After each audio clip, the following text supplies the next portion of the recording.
Bismillahirrahmanirrahim. Assalamualaikum warahmatullahi wabarakatuh. Kita masuk ke minggu ketiga ya. Di sini sekedar flashback tentang apa yang telah kita pelajari di minggu sebelumnya. Kita belajar tentang headings, paragraph, horizontal line, break, anchor, image, ordered list, unordered list, list item, dan table. Table di sini ada table row, tr, table head, th, table data, td. Oh ya, ini huruf kecil ya. Jadi kita bisa menggunakan tag-nya itu dengan huruf kapital karena tidak case sensitif, tetapi sebaiknya kita menggunakan huruf kecil semua. Nah, di sini kita ingat anchor untuk nge-link ke sesuatu page itu butuh atribut href. Kita udah belajar juga tentang atribut. Dan image juga butuh image source. Di dalam order list kita punya list item, sama dengan unordered list kita juga punya list item. Break digunakan untuk semacam enter ya. Horizontal line membuat garis. Oke, kita masuk saja ke materi minggu ketiga. Di sini kita belajar tentang HTML block dan inline elements. Jadi setiap elemen HTML itu memiliki nilai display default. Tergantung tipe elemen tersebut. Terdapat dua nilai display yaitu block dan inline. Nah, itu bagaimana?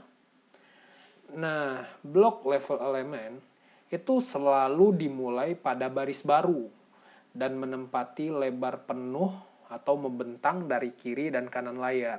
Jadi di blok satu baris itu untuk elemen tersebut.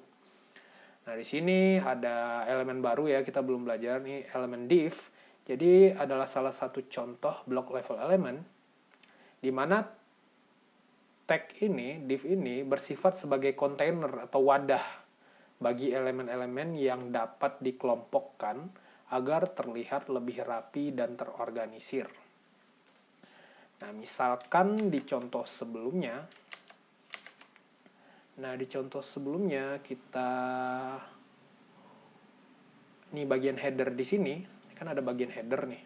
Ada H1 sampai H6. Kita bisa menambahkan div di sini. Kita enter. Tapi sebelumnya back dulu. Sepertinya yang perubahan minggu lalu kita belum commit ya. Kita commit saja yang terakhir. Kalau nggak salah yang terakhir kita memberikan about di sini ya. Jadi kita commit dulu biar rapi. Teman-teman ikutin ya. Nah, ini masih jadi bagian dari tugas nantinya. Git add, git status dulu seperti biasa. Untuk melihat. Oke, kita merubah nilai about, merubah file about dan index. Jadi kita langsung aja git add, langsung aja semuanya kita git add, git status. Nah, udah ya. Jadi udah masuk ke stage yang warna merah ini unstage, yang warna hijau ini stage. Nah, kita bisa mengembalikan dari stage ini ke unstage dengan git reset. Tapi nggak usah dilakukan, gini aja. Git commit ya, setelah dia hijau kita bisa memberikan pesan atau bisa kita istilahnya kita commit ya. Min m, jangan lupa pesannya menambahkan informasi pribadi di about.html. Oke ya. Oke, sehingga di sini udah clean lagi, baru kita masuk ke yang ini. Nah, di sini kembali ke div tadi. Jadi hal-hal yang kita rasa bisa digabungkan, kita bisa gabungkan. Misalkan di sini div. Nah, di sini kita cut aja. Ctrl X. Kemudian kita paste di sini. Nah, di sini jangan lupa kita rapikan. Oke, di sini kita hapus. Nah, ini jadi kita kalau kita lihat ya di di sini. Ups.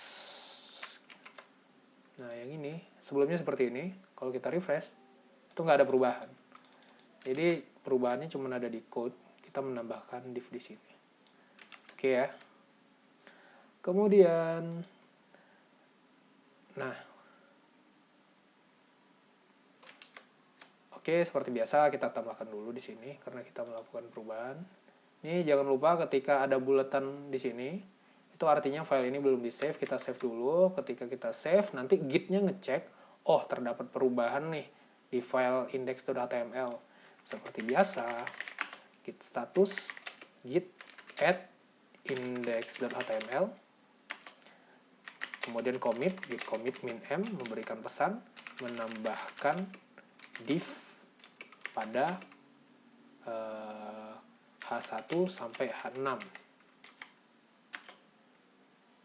Git status, oke, clean, nothing to commit, working tree clean.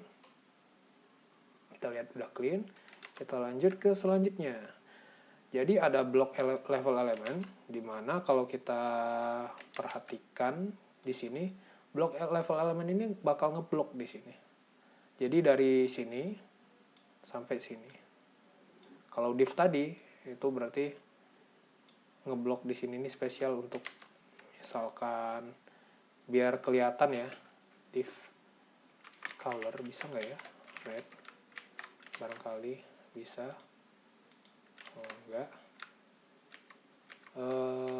Dia di sini style, atribut style, abaikan dulu, nanti kita masuk di CSS. Ini saya hanya ingin memberi gambaran saja. Background color itu kita kasih warna red, nggak apa-apa, jelek dulu. Nah ini di blok. Jadi div itu atau blok level element itu dia ngeblok sampai dari kiri sampai ke kanan, di blok full. Di blok full di sini. Nah, kemudian misalnya kita mau lihat, kalau kita lihat di sini contoh-contoh yang lain, waduh di sini terganggu.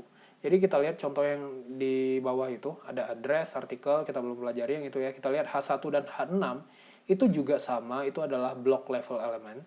H1, H6, HR, list item, OL, paragraf, table, UL, itu adalah elemen yang udah kita pelajari. Nah, sifatnya itu block level element. Jadi kalau misalkan di sini kita copy, ini abaikan aja ya, style nanti akan kita bahas lebih lanjut. Tapi di sini karena kebutuhan untuk mencontohkan, nah misalkan di sini blue, saya akan menunjukkan. Ketika di sini blue, nah jadi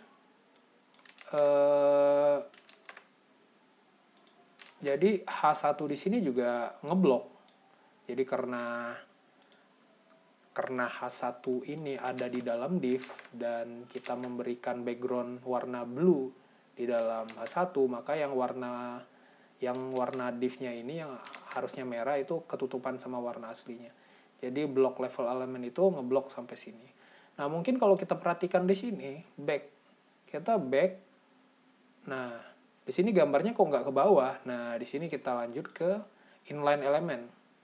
Jadi elemen inline adalah elemen yang tidak dimulai pada baris baru. Nah, kita lihat. Tidak dimulai pada baris baru.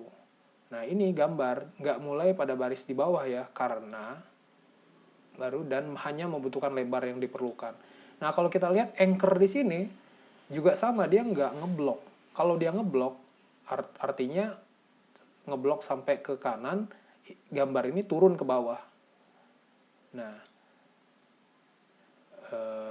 jadi kalau kita perhatikan contoh ya di sini ya, contoh itu bisa kita lihat bahwa, nah ini di image, lihat ya di situ image dan anchor atau A yang pertama ya, lihat di sini yang pertama A, di bawah A di sini tadi ada image, itu adalah inline element. Jadi makanya kalau kita perhatikan di sini dia hanya sebatas ini, back ini. Kita bisa berikan contoh di sini, style yang ini. Kita masukin ke anchor back ini ya. Kita bisa menambahkan atribut style di sini, tapi abaikan dulu. Ini saya hanya memberi contoh. Dan di sini juga saya ingin warna red misalkan. Kita lihat. Jadi kalau inline kita ketahui bahwa ini di blok sampai ke kanan. Walaupun sebenarnya kontennya hanya sampai di sini nih. H1 ya kan. Kontennya hanya sampai di sini, tapi di blok sampai ke sini. Makanya kita sebut blok elemen. Kalau inline, nah lihat di sini. Dia itemnya kurang kelihatan ya, kita zoom. Back ini cuma sampai segini. Jadi kalau inline itu hanya di book sampai lebar yang diperlukan aja. Ups, kita back, lebar yang diperlukan. Jadi segini. Dan sama halnya dengan gambar, jadi segini. Nah, mRisky di sini adalah H1, di mana dia blok elemen, dia turun ke bawah. Sedangkan yang inline dia bakal ke kanan. Oke ya. Nah, inline bisa dilihat yang sebelumnya pernah kita coba. Anchor yang bold ya. BR, M, ingat ya, M, emphasize, I, kemudian image, ada strong, subscript ya, subscript, dan lain-lain. Nah, ini akan banyak tapi kita belum mempelajarinya. Teman-teman mungkin bisa mencobanya, karena pada dasarnya ketika kita membuat file HTML, kita nggak menggunakan seluruh elemen yang ada, tapi hanya sedikit sih sebenarnya yang bakalan kepake. Contohnya kayak italic, bold, itu kan sifatnya ngerubah tampilan. Hal-hal yang ngerubah tampilan itu sebenarnya sangat disarankan untuk dilakukan di CSS. Jadi sebenarnya untuk memberikan bold, italic, emphasize itu disarankan menggunakan CSS. Tapi nggak masalah untuk keperluan pengetahuan ya, kita tahu. Kita bisa ngebold sesuatu dengan B atau strong. Dan kita lebih prefer strong karena lebih bisa dibaca oleh browser yang mobile.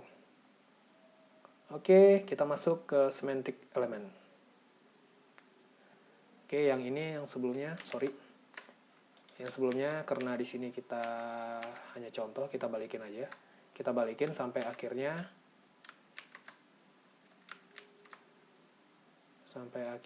ya ini udah balik, kita save lagi. Nah, jadi nggak ada perubahan di sini karena udah yang sebelumnya. Sama di sini juga kita hapus aja. Nah, kita save. Nah, ini kembali ya. Jadi artinya nggak ada perubahan. Kita refresh, akan kembali. Oke, di sini ada istilahnya semantic element. Jadi elemen dengan makna. Ini kalau kita lihat contoh non-semantic, div, span, itu tidak menceritakan apa-apa. Jadi dari kata-kata ini kita tidak tahu untuk apa. Tapi kalau ini yang semantik itu jelas, maknanya jelas. Form misalkan digunakan untuk membuat form. Nanti ya, kita belum belajar ini. Table misalkan, itu untuk membuat table. Kemudian ada artikel. Jadi mendefinisikan konten itu dengan jelas.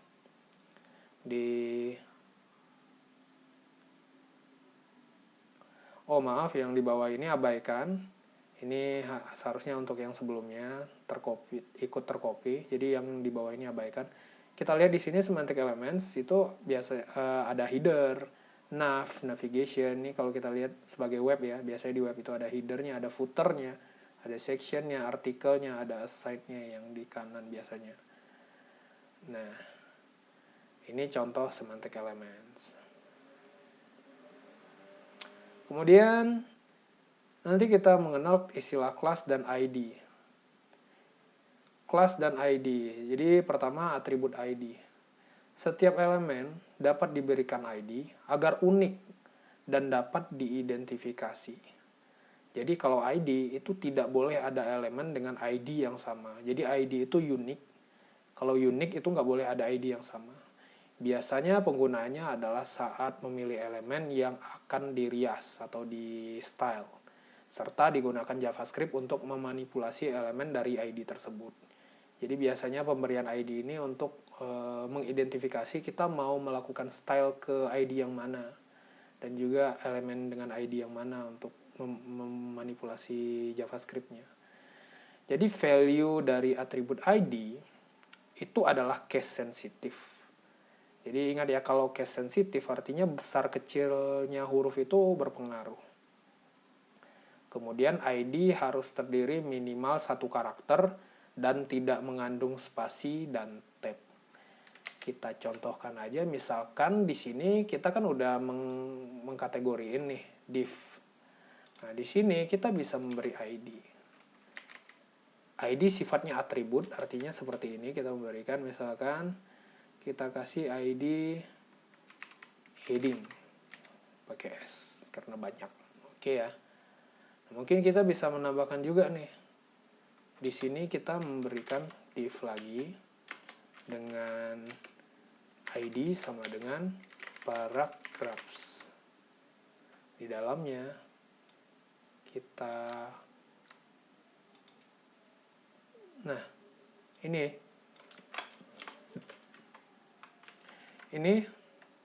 teman-teman lihat, ini tips lagi lah dari saya. Jadi kalian blok yang mana yang mau kalian pindahkan, misalkan 3 line ini, yang penting 3 line ini. Terus kemudian kalian tekan ALT, tahan ALT, kemudian up row, panah atas atau panah bawah. Ini akan memindahkan code-nya. Nah, di sini kalian pindahkan ke atas tadi ya, sehingga naik berada di dalam sini. Kemudian di sini kalian hapus. Nah, kita ada ID headings, ID paragraph. Kita save. Di sini seperti biasa git add, git status dulu, git add index.html, git commit, menambahkan ID pada ID headings dan ID paragraphs, ya gini aja, paragraphs. Oke, perubahan tercatat.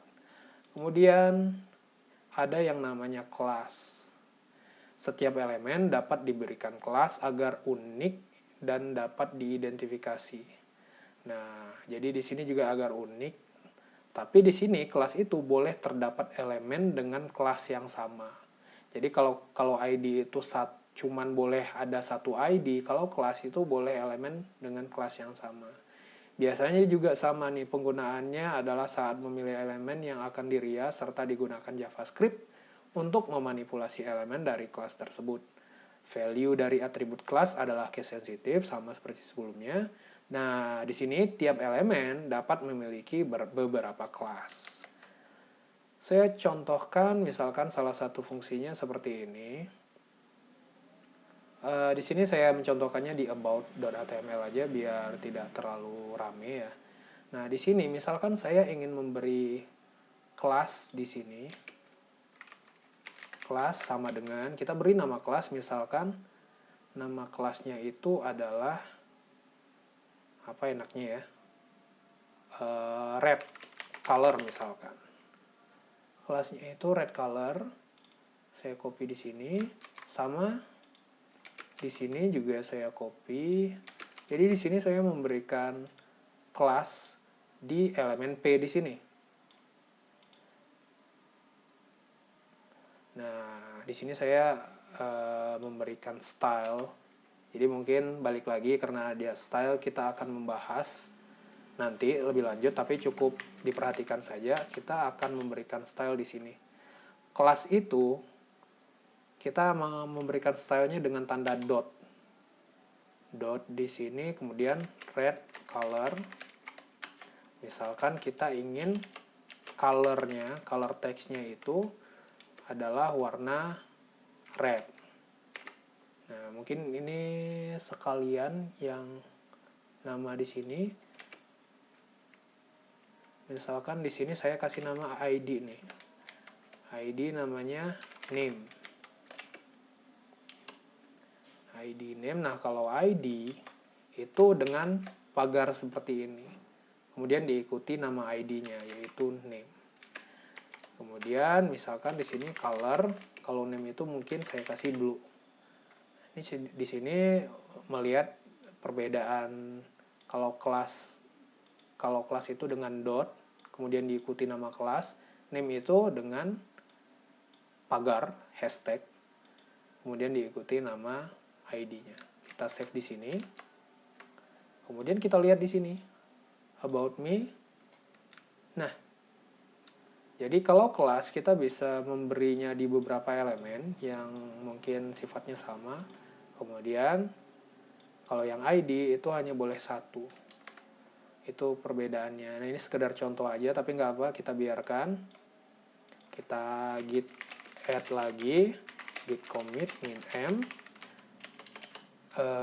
menambahkan kelas red color dan ID name di, ya udah cukuplah segini. Oke, perubahan tersimpan.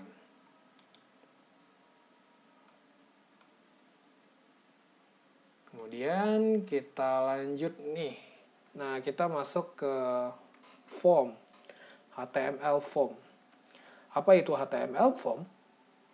HTML form ini digunakan untuk menerima input dari user. Input dari user akan dikirim ke server untuk nantinya diproses. Jadi bisa mungkin di server disimpan di database ya. Kemudian HTML form menggunakan tag form. Jadi ini semantik ya. Seperti kita lihat sebelumnya, dengan kita melihat nama elemennya, kita ngerti maksudnya. Itu biasanya semantik elemen istilahnya. Semantik elemen sendiri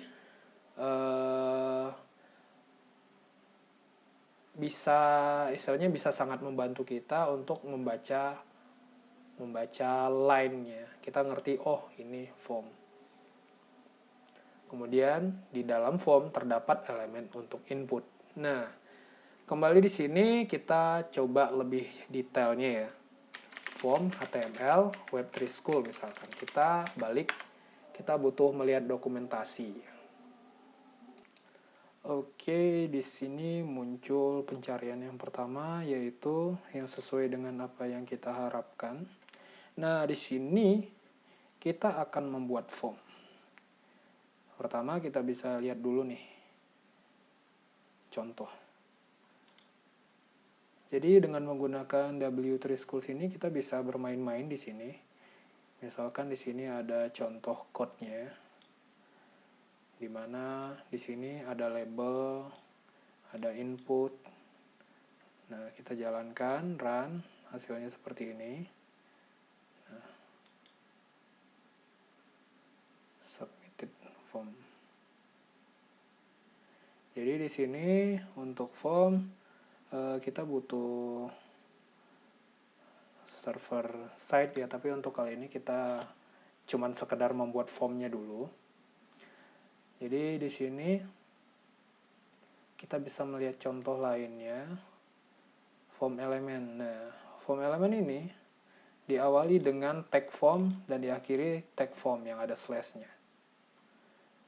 Kemudian di sini ada beraneka ragam jenis input. Ada input text, radio, checkbox, submit. Mungkin langsung kita coba aja di project kita. Di sini saya minta ke teman-teman untuk membuat satu file, new file, dengan nama learnform.html pastinya. Nah, di sini kita berada di page yang baru, learnform ya. Seperti biasa, HTML. Di dalam HTML itu ada head. Di dalam head itu kita bisa menambahkan title. Title-nya learnform misalkan. Kemudian ada yang dinamakan body. Nah, di body di sini kita coba tambahin anchor dulu yang menuju ke index.html, jadi link ini back misalkan. Kemudian di index.html kita punya about me di sini. Bisa kita tambahkan Ctrl C, Ctrl V. Jadi langsung lainnya kita tambahkan. Nah, di sini learn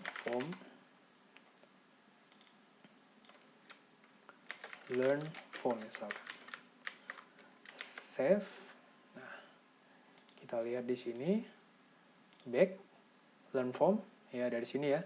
Jadi kenapa dia berada di pinggirnya about me bukan di bawahnya? Karena elemen anchor adalah tipe inline. Jadi dia menggunakan lebar yang dibutuhkan aja. Berbeda dengan yang seperti H1 ini. Dia adalah elemen yang block elemen. Dia ngeblok satu dari kiri sampai ke kanan ini untuk bagiannya dia. Oke, learn form udah ya. Udah ada. Nah, ini di sini kita isi. Learn form, balik ke learn form di sini. Kita tambahkan H1 lah sebagai judul. Learn form. Kemudian di bawahnya kita mulai dengan form.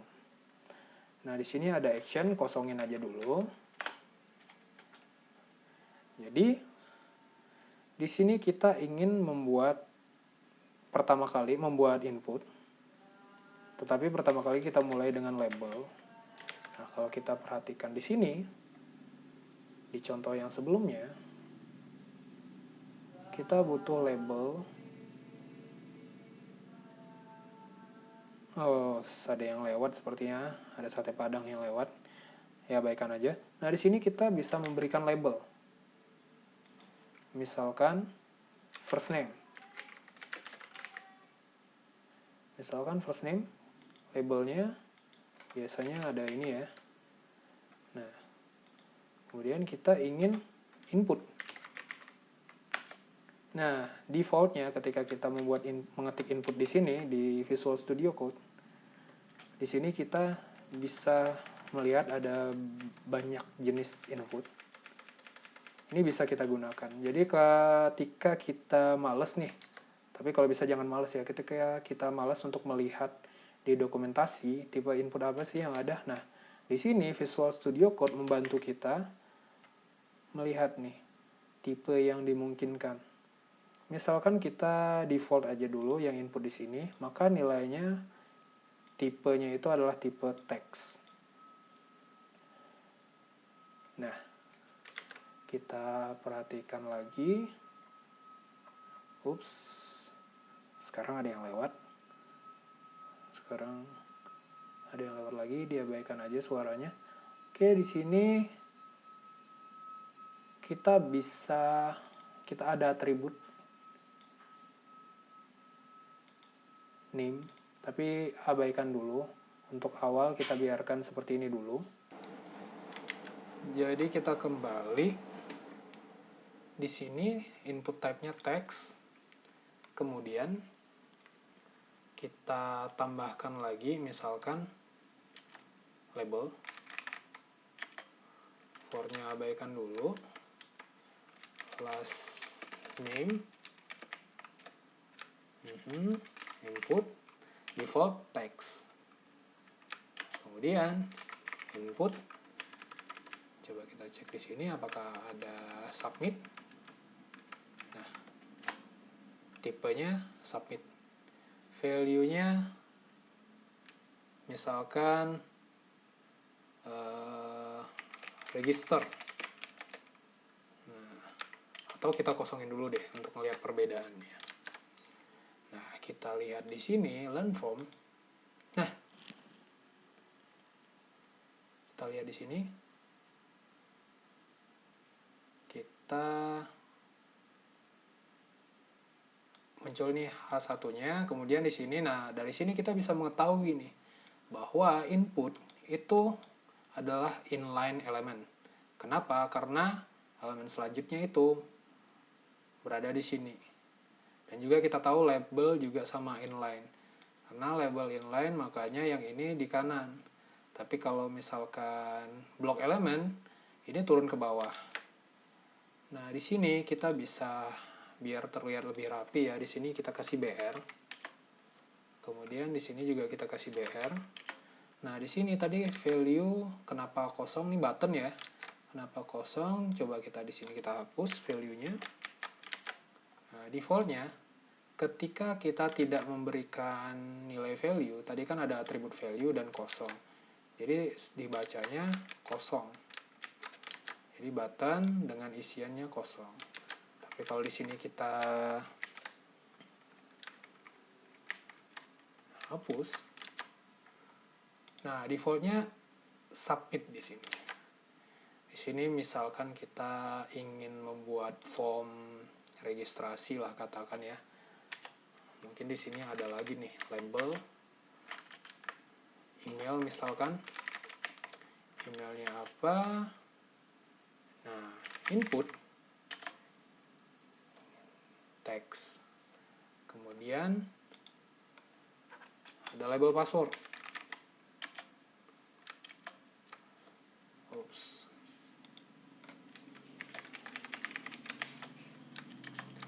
Ada input text juga. Nah, kita lihat. Oke, di sini kita belum memberikan break. Bisa kita tambahkan break di sini agar turun ke bawah. Ya, break di sini seperti enter ya. Kalau di Office itu seperti enter. Kemudian di sini juga kita kasih break. Nah, kita coba misalkan ini contoh aja, Rizky. Dari sisi fungsi ini belum berfungsi. Ini baru tampilan sederhananya, echo fungsi. Fadilah, email, Rizky. Nah, password 123. Nah, di sini password masih terlihat ya. Untuk password kita bisa menggunakan tipe password di sini. Jadi tipe password itu tersedia di sini. Jadi ketika kita menulis password, nah, jadi lebih aman karena tidak kelihatan. Ini kita zoom ya. Nah, sedangkan email juga sebenarnya kita ya abaikan suara barusan ya. Jadi di sini kita mempunyai tipe password dan juga untuk email itu ada juga tipe email. Ini basic ya, sederhana sih. Kita lihat di sini. Nah, kita masukin email. Nah, ketika kita submit, di sini ada basic validation. Jadi di sini please include an add in the email address. Jadi ada tipe khusus untuk email. Dan untuk password, they can be masking. First name, Rizky Fadilah. Email, rizkyfadilah@gmail.com. Nah, ketika disubmit, dia belum dikasih apa-apa ya, makanya ya ini tidak melakukan apa-apa. Oke, abaikan dulu. Nah, di sini kita bisa melihat input yang lain ya. Ada checkbox misalkan. Checkbox di sini kita kasih name saya misalkan setuju.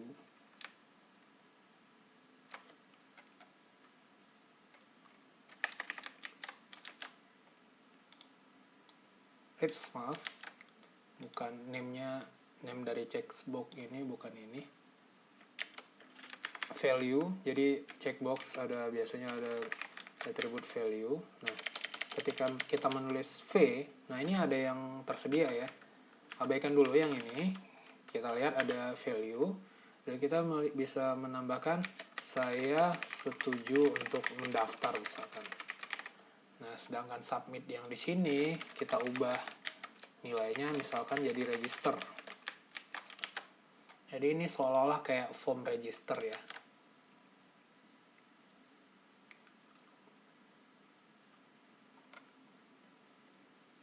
Oke, sebentar kita cek dulu. Oke, maaf di sini saya lupa. Di sini kita cut aja. Di sini seharusnya kita memberikan label di sini. Nah, di sini ada label yang bunyinya seperti ini. Saya setuju untuk mendaftar. daftar, di sini kita kasih break. Sehingga tampilannya tadi saya melihat di sini ya. Soalnya agak lupa. Ya, biasanya jam segini memang banyak yang lewat, sekarang bakpao yang lewat. Nah, biasanya ketika kita mendaftar, kita masukin nama, Rizky Fadilah, emailnya mrizkyfadilah@gmail.com, misalkan password saya adalah 123456 misalkan. Nah, di sini saya checklist, saya setuju untuk mendaftar. Ini adalah checkbox, input tipenya checkbox, register. Nah, mungkin teman-teman juga mau menambahkan radio button nih. Radio button misalkan gender. Nah, gimana? Kita bisa lihat di sini. Nah, di sini ada contoh radio button. Misalkan input tipenya radio, kita berikan ID, misalkan male, name-nya, gender. Nah, jadi tiap input itu bisa kita berikan name. Name, nama inputnya apa? Gender misalkan. Value-nya male di sini. Kita kasih label. Nah, ini karena kita mengerti, seperti yang sebelumnya saya sampaikan ya. Ketika kita mengerti maksudnya apa, kita bisa mengcopy di sini. Nah, di sini ada juga gender other. Jangan ya. Kita udah diciptakan itu punya gender pria, wanita. Nggak ada yang other. Jadi di sini bisa kita tambahkan. Kita taruh di sini seperti di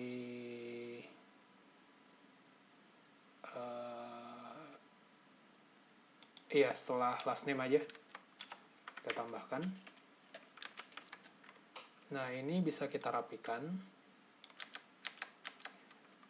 Kita save. Kita lihat tampilannya bagaimana. Nah, male atau female. Nah, checkbox itu antara benar, true, atau false. Ini true, berarti saya setuju untuk mendaftar.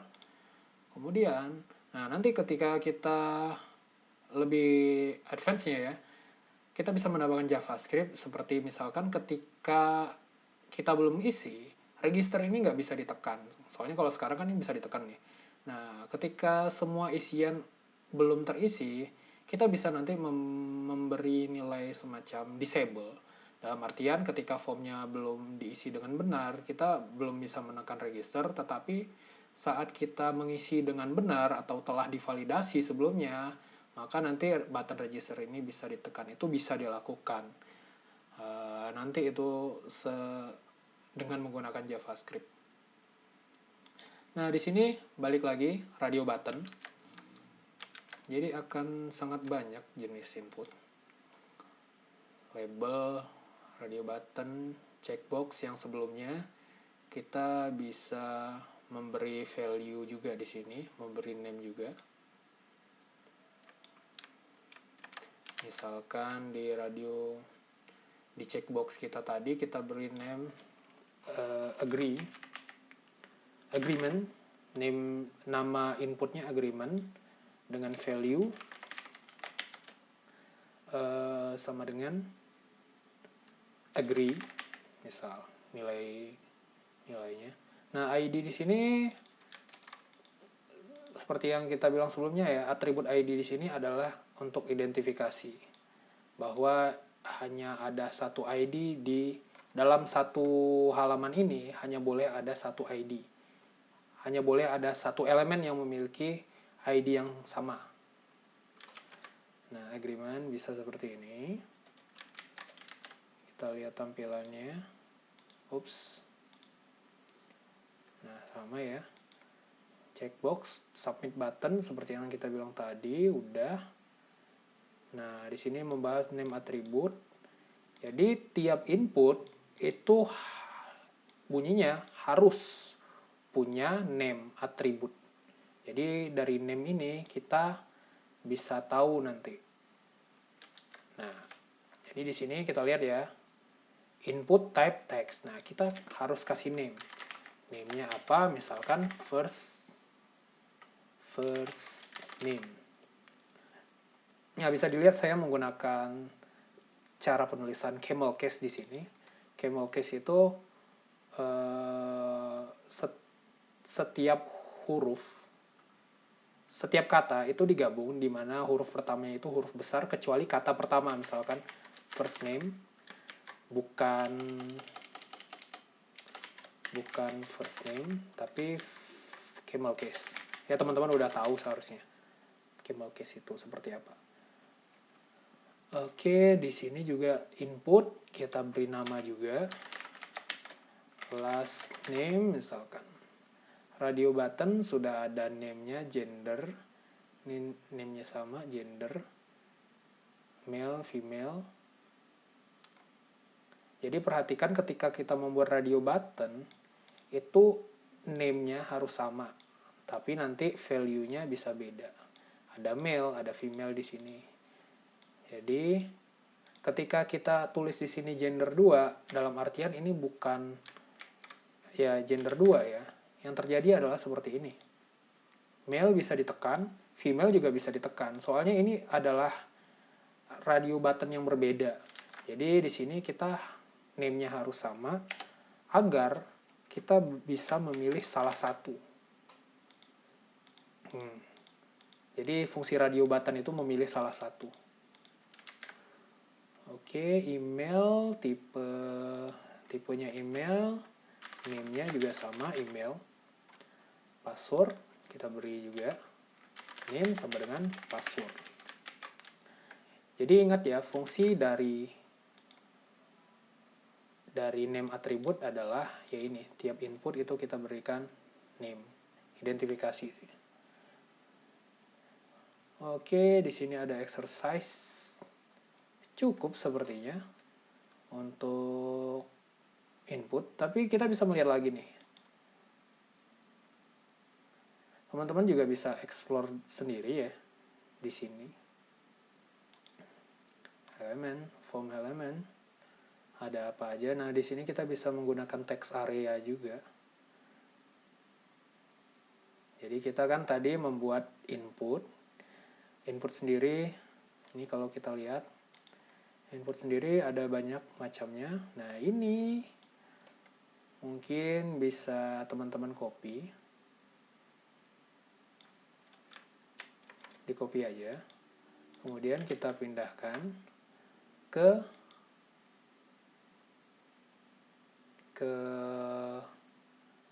oke, begini aja. Ini kita copy, paste. Yang file yang ini kita ubah. Salah satunya adalah file register. Nah, di sini tempat learn form. Yang register yang sebelumnya, learn form yang tadi ini kita hapus saja yang di sini. Kita paste. Ups, kita belum mau copy ulang. Jadi ini jadi seperti ini. Jadi yang tadi kita ubah nama jadi register, seolah-olah jadi form register. Sedangkan yang di learn form ini lebih ke playground-nya kita untuk mencoba. Oke ya. Di sini kita bisa menambahkan git add, git status dulu. Nah, ini ada yang baru ditambahkan, learn form dan register. Git add semua langsung aja. Git commit git m, menambahkan file learn form dan membuat form register. Segitu aja cukup. Oke, kita balik. Nah, di learn form kita melihat nih tipe-tipe, ada button di sini, ada checkbox. Oke, agar lebih menarik, yang learn form-nya bisa kita bikin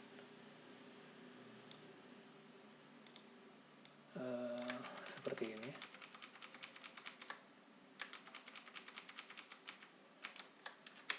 Saya ingin memberikan break. Kemudian di tiap inputnya ini, nah di sini saya menggunakan Ctrl D ya, seperti yang sebelumnya saya contohkan. Di sini kita bisa memilih elemen yang sama, misalnya input. Saya Ctrl D sini artinya dia nanti memilih mencari yang sama, yaitu input juga. Di sini kemudahannya untuk apa? Misalkan saya di sini mau memberikan label. Label, saya enter. Kemudian di sini mau diisi apa? Nah, kita bisa ngambil nilai yang di sini. Nah, di sini saya mau shift control, saya tekan shift control, kemudian panah kanan. Nah, di sini saya copy. Ctrl C, kemudian balik lagi. Saya baliknya dengan menekan kontrol panah kiri ya. Jadi dia nggak satu-satu, nih satu-satu. Tapi kontrol kiri dia per kata gitu. Nah, saya copy paste di sini. Nah, kita bisa melihat. Kita save dulu. Nah, mungkin ada satu yang berbeda, date time local. Jadi di sini banyak jenis input, terutama di sini baru yang tipenya input ya. Nanti kita mengenal ada yang namanya text area, ada text area di sini. Text area seperti apa mungkin bisa kita coba juga. Ada select juga. Jadi cukup yang ini dulu deh. Learn form. Nah, jangan lupa di index kita tambahkan register. Di sini Ctrl C, Ctrl V, register. Nah, di sini kita ubah register. Ctrl save. Kita lihat di sini. Oke, paling nggak agak rapi ya. Button, checkbox, ada color di sini. Oh iya, kurang rapi. Kita mungkin bisa menambahkan. Nah, di sini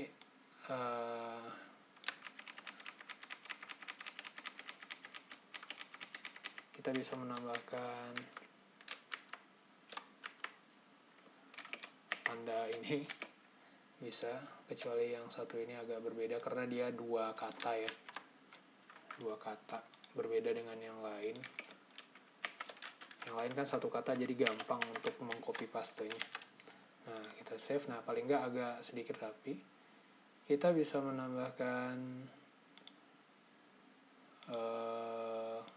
date di sini. Di sini bulan ya, kita memilih bulan.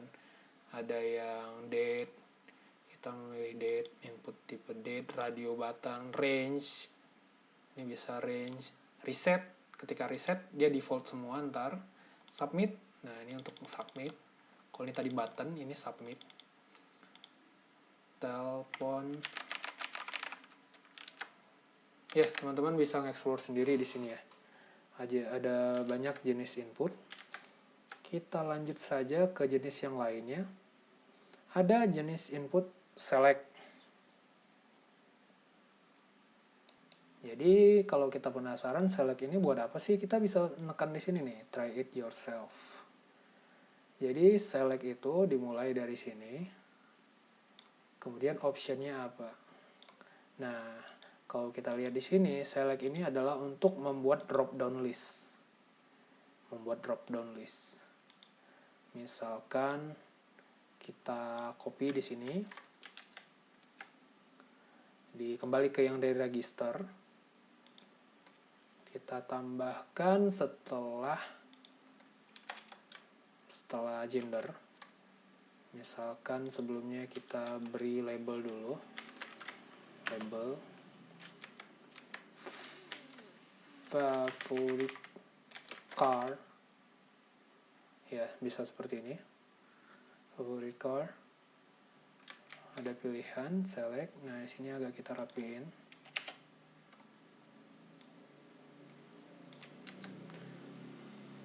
Nah, gimana kan kita menekan tab biasanya ya, tab maju. Nah, ketika kita ingin mundur, tekan shift tab. Shift tab. Nah, ini mundur. Maju tab aja, kalau mundur shift tab. Oke, di sini ada select.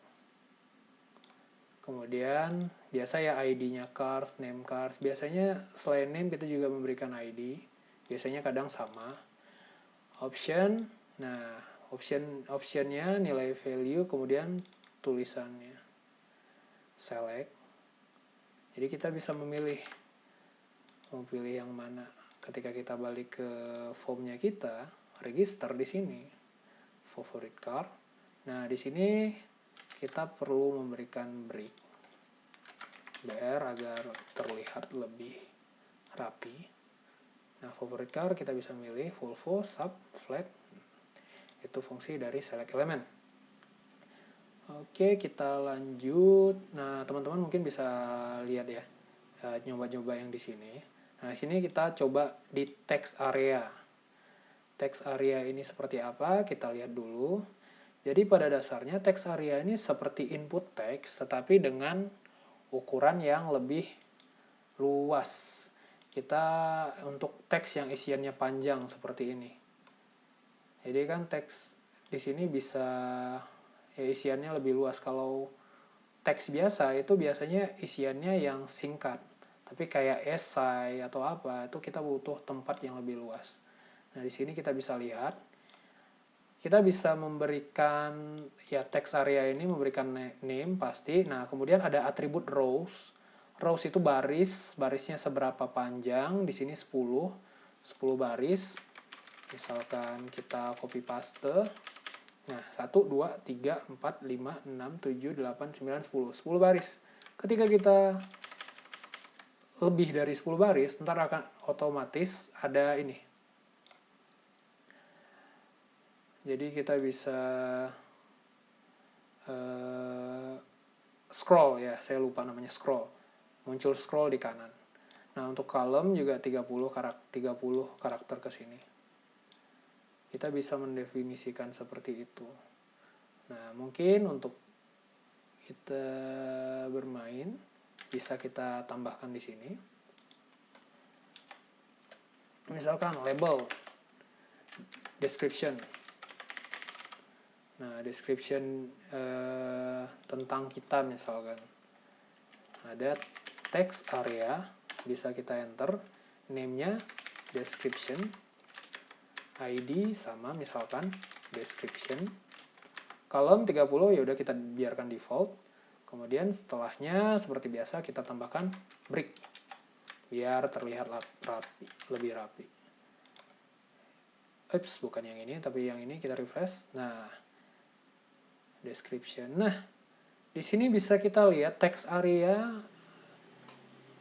juga adalah elemen yang inline. Maka dari itu di sini kita biar terlihat lebih rapi, kita bisa turunkan aja. Nah, description, labelnya. Nah, descriptionnya apa?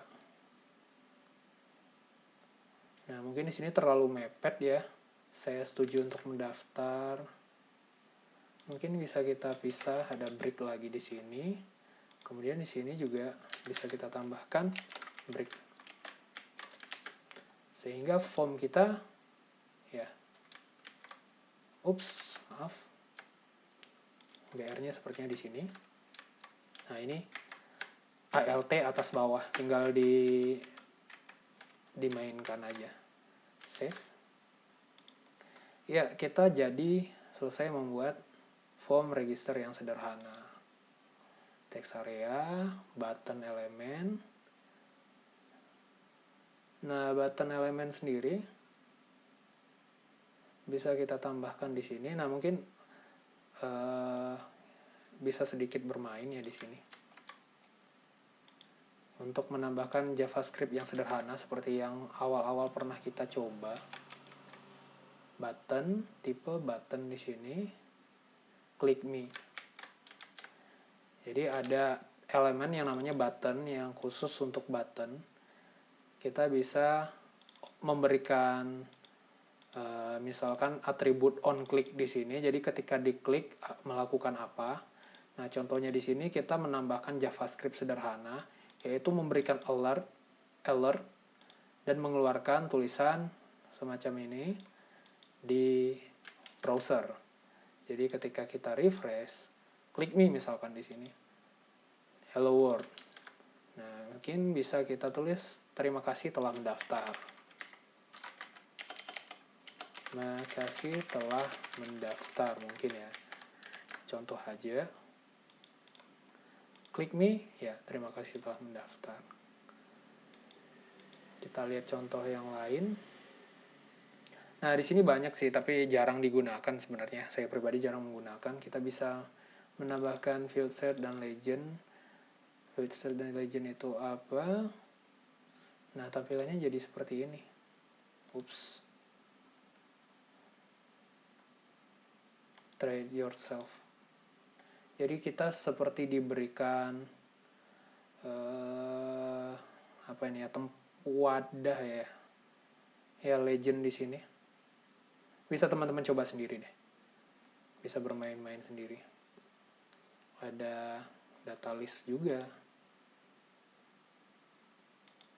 Data list ini seperti yang sebelumnya. Drop down ya. Submit misalkan, browser nilainya ini. Ya di sini kan kita lihat option data list. Kalau kita baca data list element, predefined option for input element. User akan melihat drop down list dan segala macam. Kemudian ada output. Nah, ini agak menarik juga di sini. Ada elemen output. Kita bisa, nah ini udah masuk ke JavaScript ya.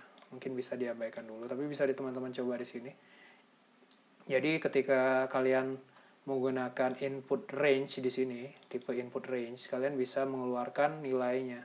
Jadi kalau input range-nya itu value-nya 0 sampai 100, kalian bisa lihat. Nah, 0 sampai 100, tapi di sini kita menambahkan nih, misalkan menambahkan 50. Ntar bisa dikeluarkan dengan output di sini. Exercise ya, sepertinya untuk form cukup. Kita lanjut. Ya, ini Git dan GitHub. Ini sekilas saja. Mengenal Git. Jadi sampai saat ini kita sudah menggunakan Git untuk menyimpan. Nah, ini kalau kita lihat hilang ya yang bagian di bawah ini yang biasa kita isi. Ini bisa kita munculkan dengan menekan di sini di folder project-nya, klik kanan, open in integrated terminal untuk memunculkannya lagi. Nah, jadi kita lihat git status. Di sini ada yang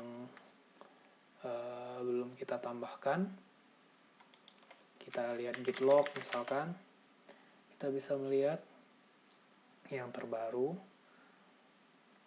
Nah, ini kalau keluar kita menekan key, kita git add aja yang sebelumnya, git status, index learn form, bisa kita tambahin git commit min m untuk memberikan commit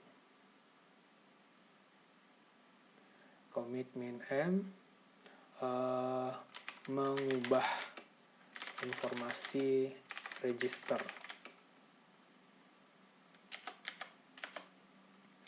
git status nothing to commit. Jadi kita sudah menggunakan Git. Jadi Git itu sendiri apa? Git adalah salah satu sistem pengontrol version control system pada proyek perangkat lunak yang diciptakan oleh Linus Torvalds. Pengontrol versi ini bertugas untuk mencatat setiap perubahan pada file proyek yang dikerjakan oleh banyak orang maupun sendiri. Jadi seperti yang kita lakukan ketika kita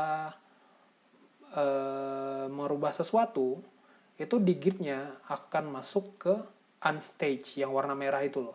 Jadi Git-nya mengecek, ada perubahan nih, baik itu menghapus, memodifikasi file ataupun menambahkan file, itu semua bakal dicatat.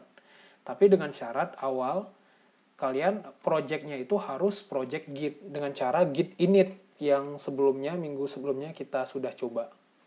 Jadi itu menginisialisasi project itu sebagai project Git. Baru selanjutnya kita bisa menggunakan Git. Nah, apa yang dilakukan oleh Git? Git sebenarnya yaitu memantau semua perubahan seperti yang sudah saya sampaikan yang terjadi pada file project. lalu menyimpannya ke dalam database lokalnya. Jadi kalau kita lihat di foldernya Git, sebentar saya cari dulu. Nah, di sini saya menyimpan folder minggu 2 itu di sini, di path yang di sini. Nah, ketika kita menginisialisasi suatu project menjadi project yang mendapatkan fitur Git, itu akan ada folder ini, .git ini.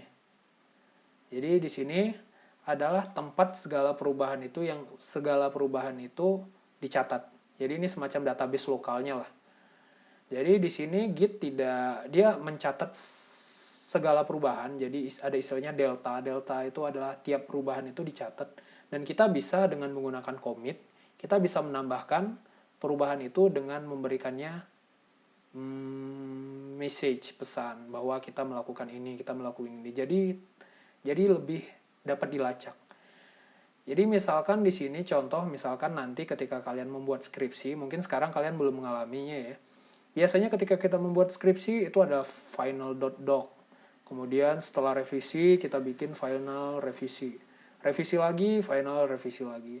Final revisi lagi dan ya folder kalian jadi banyak. Tapi dengan menggunakan Git itu akan lebih rapi karena setiap perubahan itu bisa tinggal kita commit aja.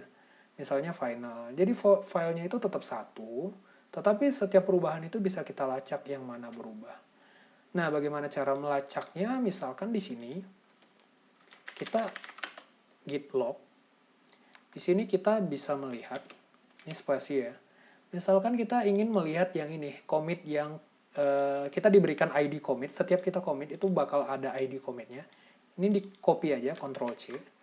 Kemudian kita keluar di sini dengan menekan key git diff. Terus ID-nya, ini ID-nya ya, git diff untuk melihat difference-nya, perbedaannya. Ini kita lihat bahwa di commit yang ini kita menambahkan, nah ini bisa saya perbesar dulu. Nah, di sini kita menambahkan style, kemudian ini kita memberikan seperti meng-enter lah. Jadi ini perubahan yang dihapus, ini yang ditambahkan. Jadinya segala informasi itu kecatat. Kita bisa ngelacaknya dengan git diff ini. Nah, ini informasi sekilas aja ya. Nih, kalau yang ini tadi di folder about, nah yang ini di folder lainnya index HTML, kita ngelakuin perubahan. Nah, ini kalau teman-teman ingat, A1. Nah, sebelumnya isiannya ini, tapi untuk selanjutnya kita memberi div. Kalau teman mengikuti pasti tahu ya, ini kenapa merah, karena kita mengubah nilai yang ini menjadi ini, berada di dalam div. Semacam itu. Sama yang paragraf juga kita pindahkan. Jadi yang sebelumnya tanpa ada div, kita berikan div di sini. Jadi setiap perubahan itu bakal bisa dilacak. Nah, kenapa Git penting bagi programmer? Itu pertamanya untuk mengontrol versi. Kita baru fase untuk mengontrol versi di sini. Lalu bisa juga untuk kolaborasi. Jadi, saat ini Git menjadi salah satu tool yang terpopuler yang digunakan pada pengembangan software open source maupun closed source. Google, Microsoft, Facebook, dan berbagai perusahaan raksasa lainnya menggunakan Git. Jadi seluruh proyek yang beneran itu dimanapun pastinya menggunakan Git. Nah, jadi tools Git ini sangat powerful. Kemudian bisa menyimpan seluruh versi source code, bisa paham cara kolaborasi, bisa ikut berkontribusi ke proyek open source. Nanti akan dikenal istilahnya GitHub. Apa itu GitHub akan kita bahas selanjutnya. Kemudian lebih aman digunakan untuk kolaborasi karena kita bisa tahu apa yang diubah dan siapa yang mengubahnya. Seperti sebelumnya, git log, bisa lihat di sini authornya siapa yang melakukan apanya ini, commit yang ini, dia orangnya ini pada jam segini. Jadi setiap perubahan itu bisa tercatat. Lalu mengenal GitHub. GitHub sendiri adalah layanan host web bersama untuk proyek pengembangan perangkat lunak yang menggunakan sistem kendali versi Git. Jadi menggunakan GitHub ini pastikan proyeknya menggunakan Git dulu. GitHub menawarkan paket repository pribadi dan gratis pada akun yang sama dan digunakan untuk proyek perangkat lunak open source. Jadi nggak sekadar open source aja sih, bisa juga yang closed source. Jadi GitHub ini adalah rumah bagi proyek open source. Jadi mungkin teman-teman coba bikin akun di GitHub. Simple, bikin akun di GitHub, nanti teman-teman bakal ada pilihan yang berbayar, ada yang free. Pilih aja yang free. Pilih yang free, kemudian pastikan nanti setelah register, teman-teman cek di email masing-masing untuk memvalidasinya lah. Jadi ketika oke, nanti teman-teman bisa masuk ke halaman seperti ini. Di sini bisa membuat repository. Jadi di sini akan muncul pilihan yang tambah ini ya, new repository misalkan. Kita ingin menambahkan nama repository kita, pemrograman web 1 misalkan. Deskripsinya, mata kuliah pemrograman web 1. Nah, di sini ketika teman-teman pilih public, itu artinya orang lain dapat melihat source code yang kita buat. Jadi ini berguna untuk open source project. Tapi di sini kita buat private aja. Jadi hanya teman-teman yang bisa melihat. Kita buat private. Kemudian di sini boleh menambahkan add a readme file. Jadi di sini akan ditambahkan readme file, create repository. Di sini yang sebelumnya yang di sini abaikan aja dulu. Nah, kita sudah jadi repositorinya. Nah, di sini hal yang dilakukan adalah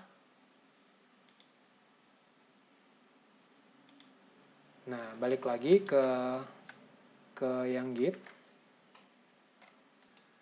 Oke, maaf sebelumnya sepertinya ada kendala teknis. Jadi di sini kita delete dulu aja yang sebelumnya. Jadi seharusnya tadi kita tidak menambahkan readme-nya belakangan. Jadi caranya pemrograman web 1 yang ini kita delete. Nah, sekalian belajar untuk mendelete repository. Di sini ada pilihan danger zone. Jadi pemrograman web 1, pastikan di sini ada pilihan setting. Teman-teman bisa pilih setting ini untuk mendelete repository ya. Kemudian pilih yang bagian danger zone. Ada pilihan delete this repository. Delete this repository, kemudian tulis tadilah pemrograman web 1 to confirm. I understand and konsekuensinya delete this repository. Oke, masukin password. Aduh, saya lupa. Bentar. Ini sepertinya. Oke. Jadi kita ulang lagi. Di sini kita menambahkan repository, tetap sama, pemrograman web 1, di sini kita pilih private, ini biarkan dulu aja, jadi jangan diapa-apain dulu, jangan dipilih, tadi kendalanya di sini sih, kita memilih add readme ini, nah create repository. Description-nya juga bisa teman-teman tambah. Nah, di sini akan muncul tampilan seperti ini ketika kita tidak menambahkan readme. Jadi kita bisa menambahkan, nah di sini kita bisa pastikan di sini kita memilih yang HTTPS saja. Teman-teman mungkin cukup mengikutinya cara menggunakan GitHub di sini. Nah, yang bagian sini di copy ya. Jadi kalau yang perintah di sini bagi yang belum punya folder, belum punya project. Nah, tapi di sini kalau kalian sudah punya existing repository, kalian bisa ngikutin yang bagian sini. Yang di sini sama aja ya sama yang di sini, copy. Kembali ke code. Pastikan kalian berada di folder Git project-nya tadi. Kalian paste di sini dan enter. Udah, di sini artinya kalian menambahkan remote lokasi repository remote kalian ke sini. Nah, kemudian kita ingin mengirim source kita di sini, mengirim ke sini. Nah, itu dengan perintah git push -u origin. Nah, master di sini dari mana? Kita lihat di sini. Git status.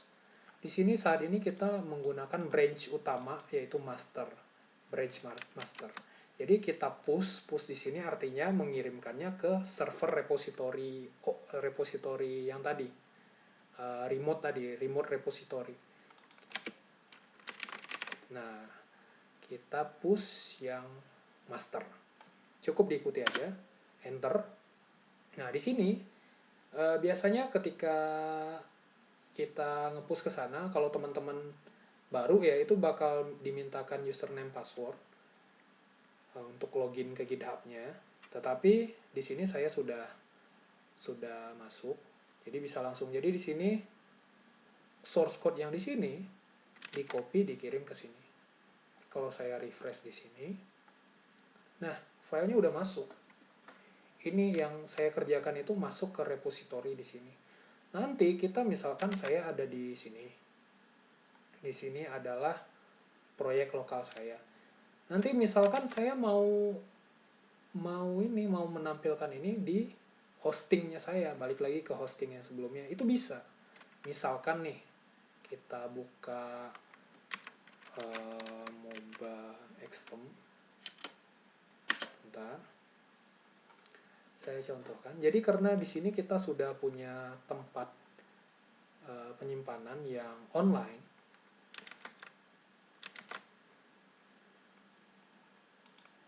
Nah, di sini saya punya hosting di sini, virtual private server.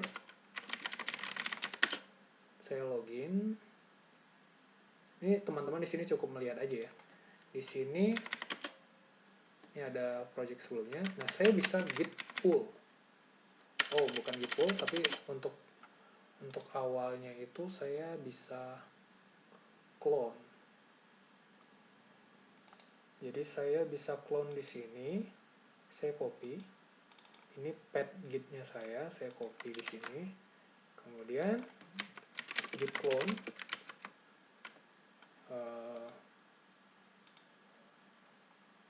Paste. Enter. Nah, dia akan, di sini karena saya belum tergabung di Git, saya login dulu. Login, masukin password.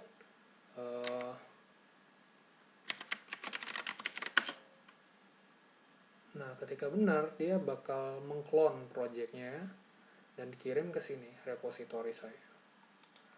Oke. Kemudian saya ngecek udah ada pemrograman web 1 cd.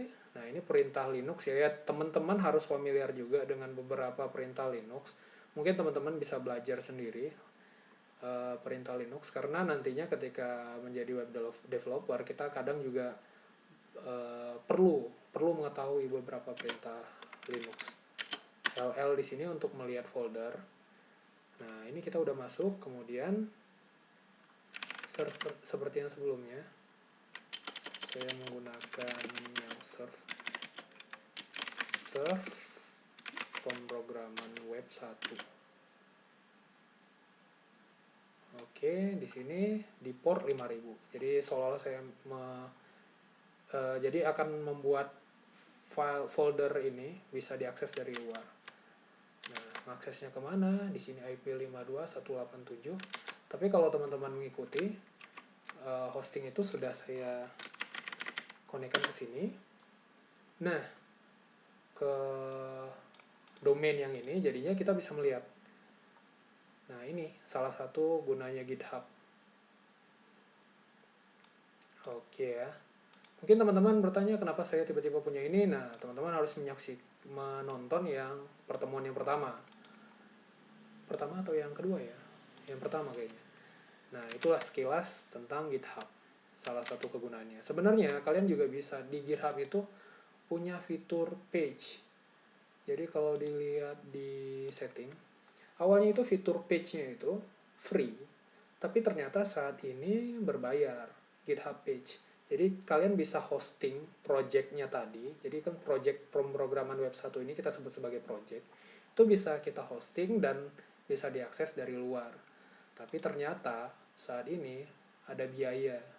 Untuk menggunakan GitHub page ini kita butuh GitHub Pro. Jadi kita bayar tiap bulan $4. Kalau teman-teman nggak keberatan bisa, tapi kalau keberatan ya udah cukup sampai di yang sebelumnya aja. Oke, itu sekilas tentang GitHub dan saya tidak bisa scroll lagi, sepertinya cukup. Cukup ya. Nah, untuk tugas, materi kita cukup untuk tugas. Kembali seperti minggu-minggu sebelumnya, kita git status. Jadi apa yang saya contohkan di sini, teman-teman ikuti. Jadi nanti tugasnya itu kurang lebih sama seperti sebelumnya. Kalian mengumpulkan folder ini. Jadi minggu kedua kalian jadikan rar atau zip, lalu kalian kumpulkan di tempat yang saya buat di Edmodo. Jadi cukup seperti itu untuk pertemuan kali ini. Untuk pertanyaan bisa langsung ke grup Telegram aja. Sekian. Assalamualaikum warahmatullahi wabarakatuh.